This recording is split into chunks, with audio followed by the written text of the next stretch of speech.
RSS మాట BJP వినటం లేదా? లేదంటే బీజేపీని ఆర్ఎస్ఎస్ పక్కన పెట్టిందా? ఈ రెండింటికి లింక్ ఉందా అంటే ఖచ్చితంగా ఉందన్న సమాధానమే వస్తోంది. సంఘు చేతిలో ఇంకెన్నాళ్ళు ఉండాలన్న ఆలోచన కమలం పెద్దల్లో ఉండటంతోనే డిస్టెన్స్ పాటిస్తున్నారా, లేదంటే సంఘు నేతలే బీజేపీని దూరం పెట్టారా అన్నది తాజా పరిణామాలతో కీ డిబేట్గా మారింది.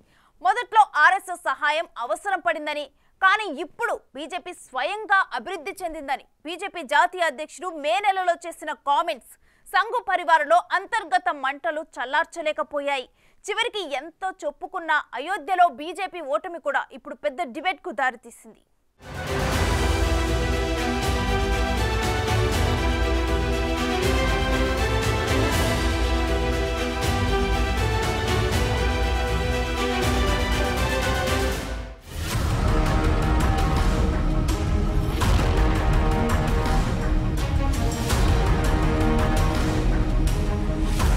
గ్రౌండ్ లెవెల్లో జనాన్ని పట్టించుకోలేదు. అందుకే సీట్లు ఓట్లు తక్కువగా వచ్చాయన్నది సంఘ్ మార్క్ విశ్లేషణ.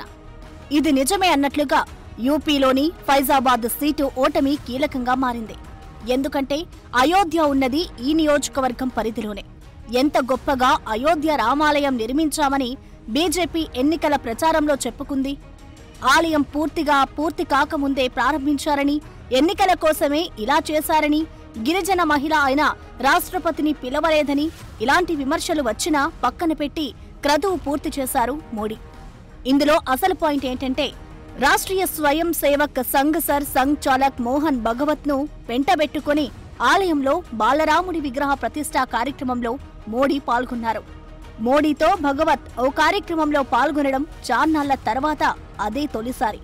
ఇందులో మోడీ మ్యాజిక్ ఉన్నా ఎన్నికల్లో మాత్రం అది వర్కౌట్ కాలేదు. చెప్పాలంటే ఇది భారీ షాక్.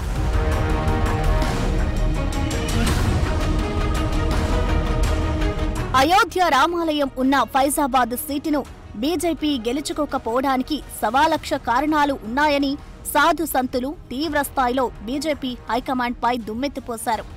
ఆలయ నిర్మాణం కోసం కారిడార్లను విస్తరించేటప్పుడు దుకాణాలు, స్థలాలు కోల్పోయిన వారిని పట్టించుకోలేదని, వారికి సరైన నష్టపరిహారం కూడా ఇప్పించలేకపోయారన్న వాదనను కొందరు సాధువులు వినిపిస్తున్నారు. అందుకే ఏకంగా 54,000 ఓట్ల తేడాతో సమాజ్వాదీ అభ్యర్థి గెలిచారని గుర్తు చేస్తున్నారు. ఒక రకంగా చెప్పాలంటే ఆర్గనైజర్లో సంఘ్ నేత రాసిన వ్యాసానికి అయోధ్య ఓటమికి లింక్ ఉన్నట్లుగా అర్థం చేసుకోవచ్చు. గ్రౌండ్లో జనం గొంతును పట్టించుకోకపోవడంతోనే ఇలాంటి ఫలితాలు వచ్చాయన్న విషయానికి దీన్ని లింకప్ చేయొచ్చంటున్నారు. పైగా బీజేపీ అధ్యక్షుడు నడ్డా ఆర్ఎస్ఎస్ అవసరం లేదని, బీజేపీ ఇప్పుడు సొంతంగా డీల్ చేసే స్థాయికి చేరుకుందని ఎన్నికల సమయంలో చేసిన కామెంట్లు కూడా ఫైజాబాద్ లో కమలం పార్టీ ఓటమికి కారణంగా చెబుతున్నారు. मैं बता रहा हूं, जेपी नड्डा भारतीय जनता पार्टी के राष्ट्रीय अध्यक्ष जब वो बयान दिए कि आरएसएस की जरूरत अटल जी के जमाने में पड़ती थी, अब भाजपा बहुत मजबूत है, आरएसएस की जरूरत नहीं है। यह भी एक बयान कारण है कम सीट आने का। जो आरएसएस की उपेक्षा हुई, हिंदू संगठनों की उपेक्षा हुई। हिंदू संगठन जो है ये दिन रात प्रयास करते हैं निस्वार्थ भाव से भाजपा के लिए। आरएसएस भाजपा की रीढ़ की हड्डी है। अगर आरएसएस कट गई तो भाजपा का वजूद नहीं बचेगा। సంఘ్కు బీజేపీకి దూరం పెరగడానికి కొన్ని కారణాలు ప్రత్యక్షంగా, ఇంకొన్ని కారణాలు పరోక్షంగా కనిపిస్తున్నాయి. బీజేపీ జాతీయ అధ్యక్షుడు నడ్డా మే 20న ఓ జాతీయ మీడియాకు ఇచ్చిన ఇంటర్వ్యూలో ఆర్ఎస్ఎస్ గురించి ఓ మాట అన్నారు. ఇప్పుడైతే ఆర్ఎస్ఎస్ అవసరం బీజేపీకి లేదని, ఒకప్పుడు మాత్రం అవసరం పడిందని, ఇప్పుడు బీజేపీ సెల్ఫ్ సఫిషియెంట్ అయిందన్నారు. ఇంత అంటూనే ఇంకోవైపు బీజేపీ ఆర్ఎస్ఎస్ బంధంపై కొందరు కావాలనే బురద జల్లుతున్నారన్న మాట కూడా మాట్లాడారు. రెండు సంస్థలు నేషన్ ఫస్ట్ అన్న నినాదంతో పనిచేస్తున్నాయన్నారు. ఆర్ఎస్ఎస్ పై నడ్డా చేసిన కామెంట్స్ సంఘ్ సీనియర్ నేతల్లో ఒకంత ఆగ్రహం తెప్పించిందన్న టాక్ ఉంది. అందుకే ఇప్పుడు ఫలితాలు వచ్చాక ఒక్కొక్కరుగా తమ కామెంట్ల రూపంలో చురకలు అంటిస్తున్నారంటున్నారు.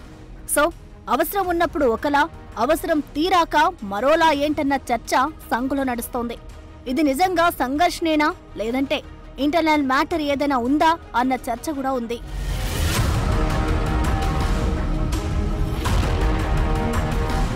సంఘ్ అంటే బీజేపీకి సైద్ధాంతిక గురువు అన్న అభిప్రాయం సమాజంలో ఉంది. సంఘ్ పరివార్లో బీజేపీ ఒక భాగంగా ఉండేది. కానీ ఆర్ఎస్ఎస్ వేరు, బీజేపీ వేరు అన్న వాదనను జనంలోకి తీసుకెళ్లడానికి జేపీ నడ్డా చాలా కష్టపడ్డారు. చెప్పాలంటే రాష్ట్రీయ స్వయం సేవక్ సంఘ్ ఒక సాంస్కృతిక సంస్థ అని, బీజేపీ అన్నది భక్తు రాజకీయ సంస్థ అన్న వాదనను చెప్పుకొచ్చారు. వారి పని వారిదే, మా పని మాదే అన్నట్లుగా ఇంటర్వ్యూలో క్లియర్ కట్ గా చెప్పారు. సొంత రూట్లో వెళ్తున్నామని కూడా అన్నారు. ఇది సంఘ్ పెద్దలకు పెద్దగా రుచించలేదా? అందుకే ఎన్నికల్లో మెజార్టీ మార్కును దూరంగా ఉన్న బీజేపీని చూసి వరుసగా కామెంట్లు, ఆర్టికల్స్ పబ్లిష్ చేస్తున్నారా అన్నది మరో మ్యాటర్. ఒకప్పటిదాకా సంఘ్కు బీజేపీకి ఇంటర్లింక్ ఉండేది. కానీ దాన్నుంచి బయటపడేందుకు ప్రయత్నాలు జరుగుతున్నాయా అన్న చర్చ ఉంది. సంఘ్ పరివార్ అంటేనే ఆర్ఎస్ఎస్, బీజేపీ, విశ్వ హిందూ పరిషత్, బజరంగ్ దళ్, అఖిల భారతీయ విద్యార్థి పరిషత్, భారతీయ మజ్దూర్ సంఘ్ వంటివన్నీ ఇందులో ఎవరి పని వారిదే అయినా ఒకదానికొకటి ఇంటర్లింక్ ఉంటాయి. అవసరం అనుకున్నప్పుడు జాయింట్ గా, లేదనుకుంటే విడివిడిగా ఉండే సందర్భాలు వస్తాయన్న టాక్ ఉంది.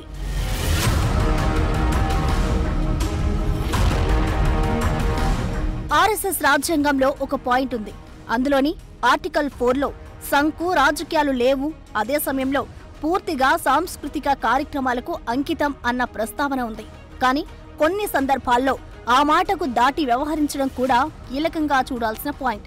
సో మాకు మేమే, మీకు మీరే అన్న లాజిక్ పాయింట్స్ చుట్టూ ఆర్ఎస్ఎస్, బీజేపీ సంబంధాలు నడుస్తున్నాయి. ఇప్పుడు ఇటీవలి సార్వత్రిక ఎన్నికల సమయంలో ఆర్ఎస్ఎస్ నిజంగా చేతులెత్తేసేలా వ్యవహారం నడిపిందా? బీజేపీకి హార్ట్ అండ్ సోల్ సపోర్ట్ ఇవ్వలేదా అన్నది చర్యకు ప్రతిచర్య మాదిరిగా నడ్డా కామెంట్స్ చుట్టూ మ్యాటర్ తిరిగింది.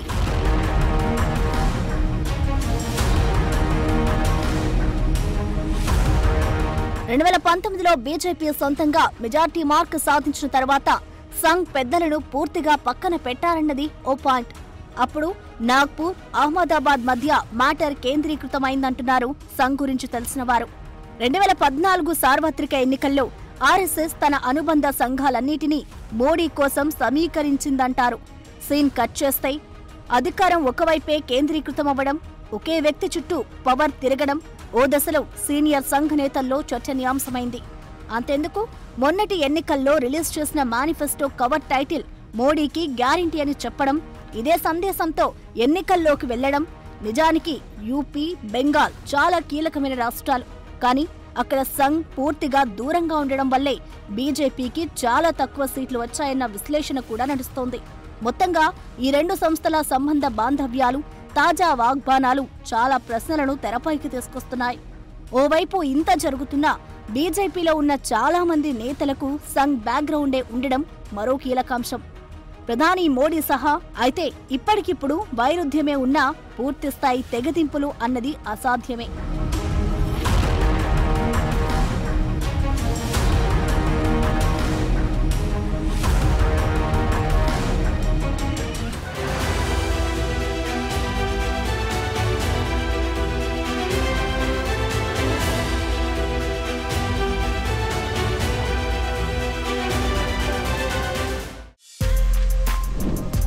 For more videos like this, subscribe Big TV channel.